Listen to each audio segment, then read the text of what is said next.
When most Transformers fans talk about godlike entities in their franchise, the conversation usually begins and ends with the 13 Primes, but if you peel off the layers of the lore, the stronger and far more cosmic things become. Beyond the Primes, Transformers mythology has many reality-shaping entities, ancient creators, multiversal forces, and beings so powerful that even legendary Autobots and Decepticons seem insignificant in comparison. Some forged entire worlds, some can easily bend space and time in a blink of an eye, and some are embodiments of abstract ideas rather than typical Cybertronian beings. In this video, we're going to explore the 7 godlike beings beyond the 13 Primes and why their existence makes the Transformers universe far bigger than most fans realize. Let's get into it. The One. Let's start off the list with the biggest entry, the seed of this universe, the One. According to the Covenant of Primus continuity, there was a single entity that roamed around the young and unexplored galaxy like a little boy in a park with hopes of unraveling all the secrets and mysteries of this universe. This entity was known as the One. The One was the supreme being of the Transformers lore and also the starting point of every event that you know from this franchise. But soon, things were going to take a tragic turn. During his exploration, the One began developing 2 opposing voices in his head. The first voice was that of Primus, who was calm and compassionate and accepted the flaws of the universe and wanted to protect it. The other voice was Unicron, who felt the universe and its creations were meaningless and sought to destroy them. These contrasting ideologies forced the One to split mentally and physically, with Primus acting as the protector and Unicron acting as the destroyer. We'll touch on this a little bit later. In the Ask Vector Prime continuity, Vector Prime, one of the 13 Primes, explained that in some universe, the One functioned as the sentient core of reality. He also emphasized that depending on the source, the civilizations perceived the One as either a single, complete being or as the combined unit of 13 Primes. Vector also speculated that the One could be that entity who tried to stabilize their universe around Primax 785.06 Alpha after Mega Zarak, a Decepticon, shattered its axis.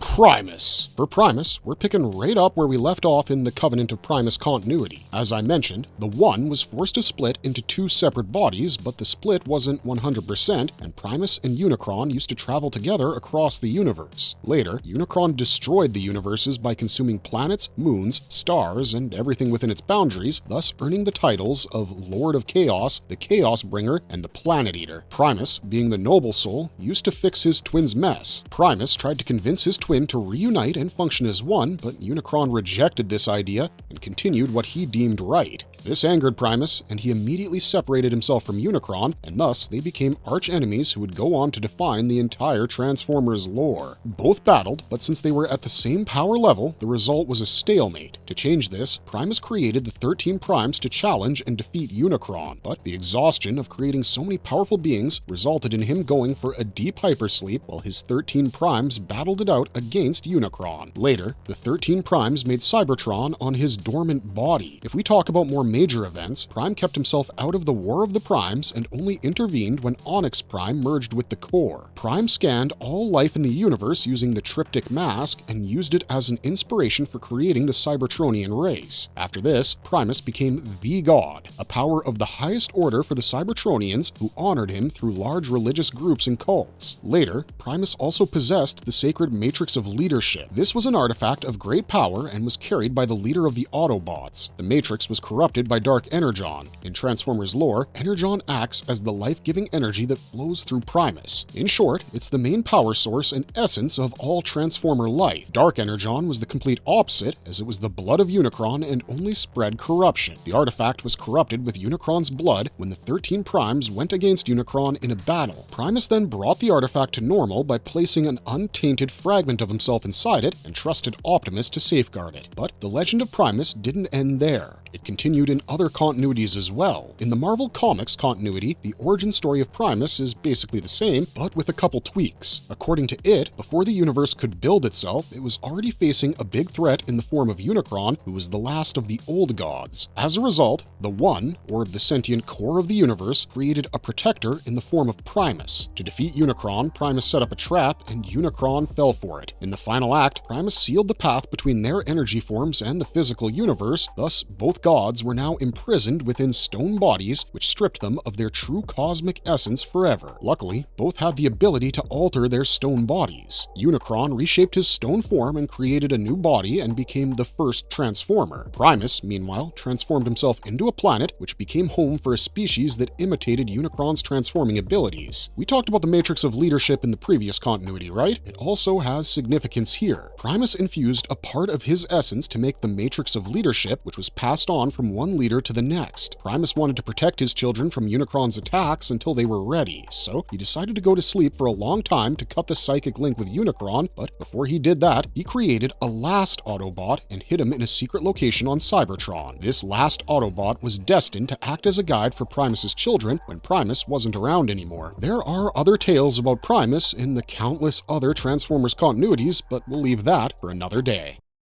Unicron! We've already touched on who Unicron is from both the Covenant of Primus and the Marvel Comics continuity, so there isn't much to add to the introduction of this destructive behemoth. To learn more about him, let's jump straight into what happened next after Primus went to sleep in the Marvel Comics continuity. Millions of years after that event, Autobots like Grimlock, Jazz, and Bumblebee were transported to the core of Cybertron and discovered the sleeping Primus. There, they learned everything about Primus from the Keeper, who was an ancient Transformer tasked with guarding the sleeping Primus for eternity. But in a battle against enemies, a stray blast struck the essence of the sleeping Primus, releasing the shockwave Primal Scream, which alerted Unicron about Primus's location. Unicron immediately became active and prepared to attack Cybertron, but Optimus sent the Autobots to retrieve the Creation Matrix, or the Matrix of Leadership, the only thing that could stop Unicron. Before Unicron arrived, he sent his underlings to wreak havoc on the planet and clear his path before he took down Primus. One of his underlings, Galvatron, who was none other than the reshaped version of the Decepticon leader Megatron, kidnapped Autobot leader Emirate Zaron and forced him to awaken the Primus. Primus woke up and possessed Zaron's body, summoned all the Transformers, and shared all the history that he had with Unicron. He urged the Transformers to return to Cybertron and fight against Unicron. Hearing the plea of their creator, Optimus realized that for the first time, Autobots and Decepticons would unite and save their planet, and so they did. But when the Planet Eater arrived, a sense of fear overpowered them. The Transformers backed out of the fight despite Primus's pleas, which forced him to take the fight himself. Even though Primus was yet to fully recover, he bluffed Unicron that he was at full power and could take him on, but Unicron saw through this deceit and destroyed Zaron's body. This prompted Optimus to release the Matrix's full power and destroy Unicron's body. That was the end of Unicron in that continuity. But frankly speaking, Unicron's true legacy is captured in the Unicron trilogy. This was a series of early 2000s anime, Armada, Energon, and Cybertron, as they showcased the threat of the Chaos God in full swing. The storyline for that trilogy went something like this. For millions of years, Unicron prepared his sinister plan to attack Cybertron by disguising his dormant body as the planet's moon. Additionally, he also planted his own cells on Cybertron, which later took the form of the Minicons, a race created by Unicron to add fuel to the Autobot-Decepticon war so that he could absorb the massive energy produced from their conflict. But 3 human children, Rad, Carlos, and Alexis, unintentionally gave the Minicons free will, which helped them to rebel against Unicron, and they escaped from Cybertron. But partway through their journey, they crash-landed on Earth and remained in stasis for a long period. The Minicons' betrayal delayed Unicron's awakening. Then, millions of years later, in 2010, the Minicons reawakened from their slumber, and their signal was detected by Decepticons and Autobots who followed them to Earth. Even Unicron detected their signal and sent his minions sideways to manipulate the conflict once again. Soon, Unicron's forces were able to collect 3 powerful Minicon weapons, the Starsaber, the Skyboom Shield, and the Requiem Blaster, to trigger their master's awakening. Unicron then revealed his true form and started attacking Cybertron. Autobots, Decepticons, and Minicons joined in the fight to stop him, but Unicron gained control over the Minicons. However, thanks to those human allies, the Minicons still had free will, so once again they broke free from Unicron's control and left his body deactivated. But it didn't stay that way for long. Sensing an opportunity, Galvatron challenged Optimus to a final fight, but that hatred and intensity fueled Unicron, which resulted in his awakening once more. So, to end the cycle of hate that replenished Unicron, Galvatron allowed himself to be consumed by the monster and thus destroyed the Chaosbringer forever. But the real deal was still on. Unicron survived, and continued devouring worlds until the inhabitants of Planet Q fought back and severely injured him. Unicron fell into a state of dormancy once more. However, the spirit of the planet's ruler, Alpha Q, remained within Unicron, and it tried to use Unicron's power to recreate all the planets that it had consumed or destroyed. When the dust settled there, another big twist came into the picture. Alpha Q didn't know that Megatron's corpse and spark still existed within Unicron's body and slowly gathered the required amount of energon to be reborn in Unicron's body. To escape Megatron's rage, Alpha Q flew off with Unicron's head, while Megatron took control of the body, and he kept on upgrading it until it became his biggest weapon. Later, Alpha Q, the Autobots, and their human allies jointly attacked Megatron, which resulted in all the Earth's positive energon being channeled into Unicron's head.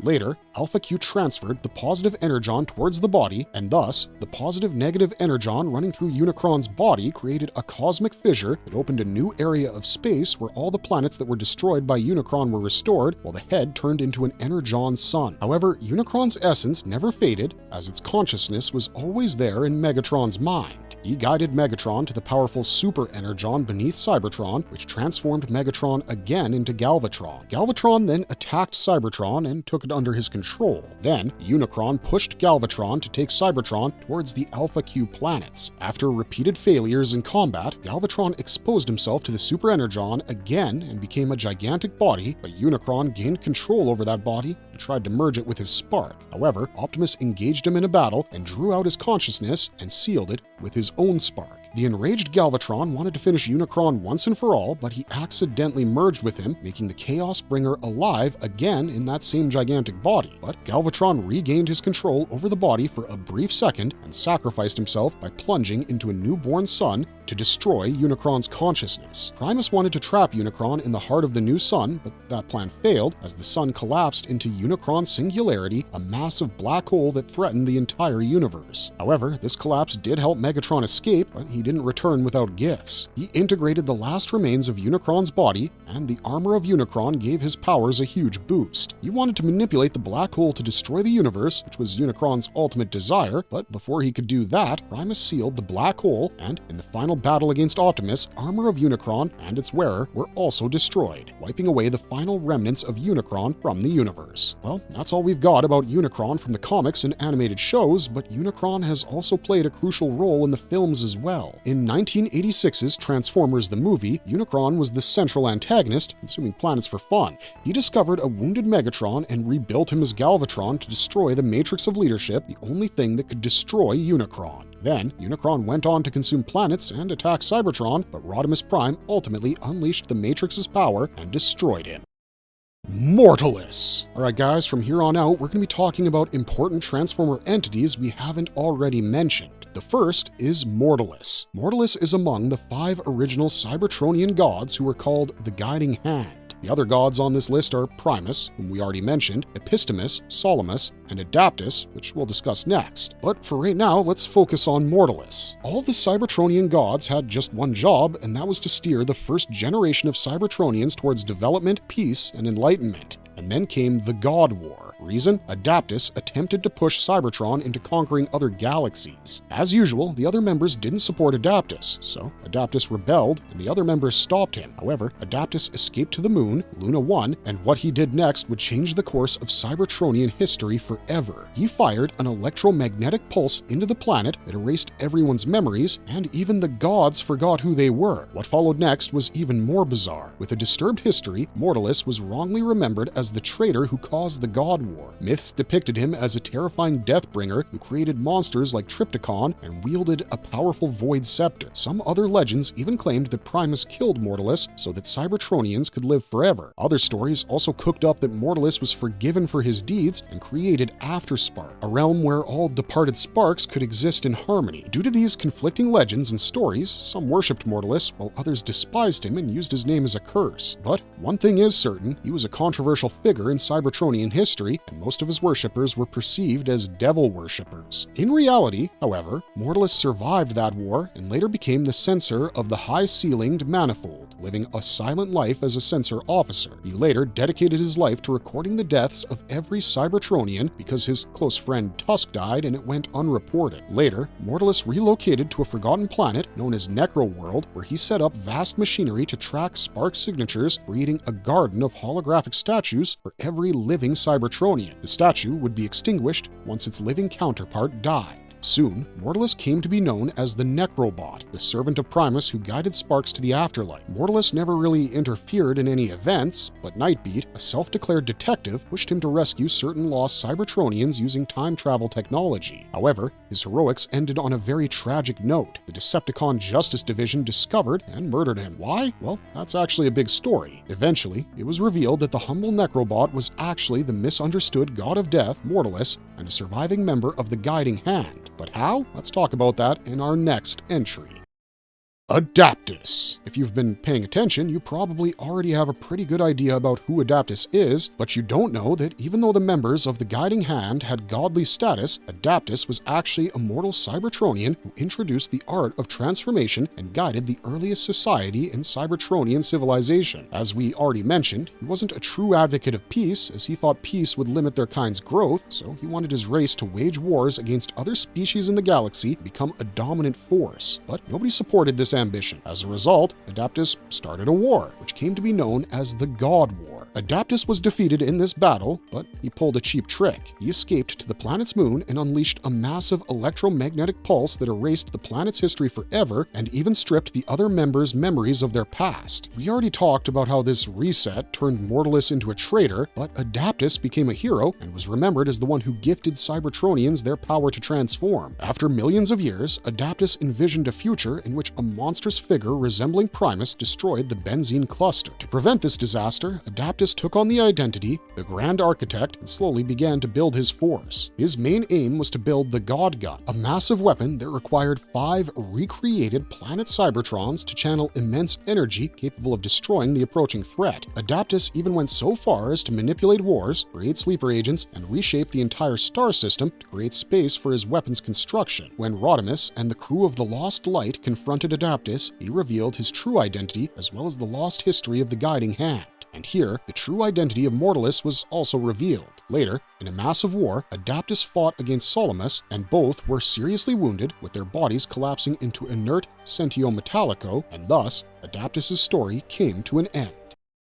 Solomus. Solomus was another member of the Guiding Hand who took part in the God War and forgot the history and his identity, just like all his peers and Cybertronians. But what's interesting about Solomus is how he built his life after that event. Due to the misguided history, Cybertronian cultists reconstructed distorted myths about the Guiding Hand. In many legends, Solomus became the symbol of wisdom. Sometimes he was said to be connected to the matrix of leadership, which guided the future generations of Transformers. But since truth was far from reality, nobody had a clue what Solomus really was, and he lived unknowingly under the identity of Tyrest. After becoming Tyrest, Solomus became Cybertron's most influential figure. During the Golden Age, he served as chief engineer under Nova Prime and was tasked with harnessing the Matrix's power to create new sparks. Tyrest succeeded in producing many generations of Cybertronians, though he later discovered the Matrix used for the process had been secretly replaced. During the Great War, he organized the Exodus, helping millions of neutrals flee Cybertron, and later brokered the Tyrest Accord, a treaty designed to prevent advanced Transformer technology from falling into the hands of alien races. He also created the legend of Ultra Magnus by designing the Magnus armor worn by successive warriors to maintain the illusion of a single immortal enforcer. Later, Tyrest became haunted by the belief that his spark creation experiments had produced a corrupted generation that would fall to evil. Retreating to Luna 1, he became increasingly unstable and devised a universal kill switch meant to destroy all Matrix-born Cybertronians. His actions turned him into a dangerous zealot, commanding an army of legislator robots and performing brutal experiments. Later, Tyrus joined the mysterious Grand Architect, unaware that this figure was actually Adaptus himself. When the truth was revealed, Solomus finally regained his lost memories and realized the Architect's identity.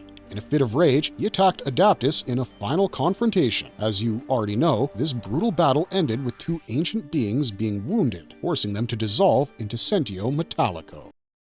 Epistemus. Epistemus, the last member of the Guiding Hand, represented pure knowledge and intellect. You might be shocked to learn that the rise of this entity in the Pantheon wasn't an easy one. Epistemus was originally an ordinary transformer who served alongside Primus and the other Cybertronians during the birth of the Knights of Cybertron. Together, they guided the first Cybertronians into a golden age on Cybertron. But as you know, the glory days didn't last forever, as Adaptus became obsessed with galaxy domination. Then came the God War and the memory erasure of all Cybertronians. But how did this impact Epistemus? The conflicting mystery led to myths that Epistemus sacrificed his body to become a pure intellect, but in reality, he survived and traveled with the Knights of Cybertron across the galaxy and settled on the planet Key Aletta with the mysterious Omega Guardians. Epistemus was driven by an endless thirst for knowledge, so he abandoned his physical form until only his head remained and transformed into an entity known as the Magnificence, an orb capable of answering almost any question and containing vast knowledge of the universe. Over millions of years, the Magnificence became a legendary artifact that drew Autobots and Decepticons alike. During the Great War, Hot Rod briefly secured it to keep it out of enemy hands before it was hidden, later captured by Decepticon forces who wanted to use the artifact for their own reasons. Later, the artifact came into the possession of a Catharsian merchant, Mengel, who wanted to create a new life form called the Infinite, but Scorponok, the Decepticon commander, reclaimed it and used its vast knowledge to conduct experiments and create a new engineered life form called the Firstborn to revive his Decepticon faction. Later, the hidden higher dimensional beings, known as the Omega Guardians, used the Magnificence to manipulate Autobots and Decepticons alike. When their plan to return to the universe was finally revealed, Nickel, the medic and maintenance bot, destroyed the Magnificence entirely, preventing the Guardians from invading reality.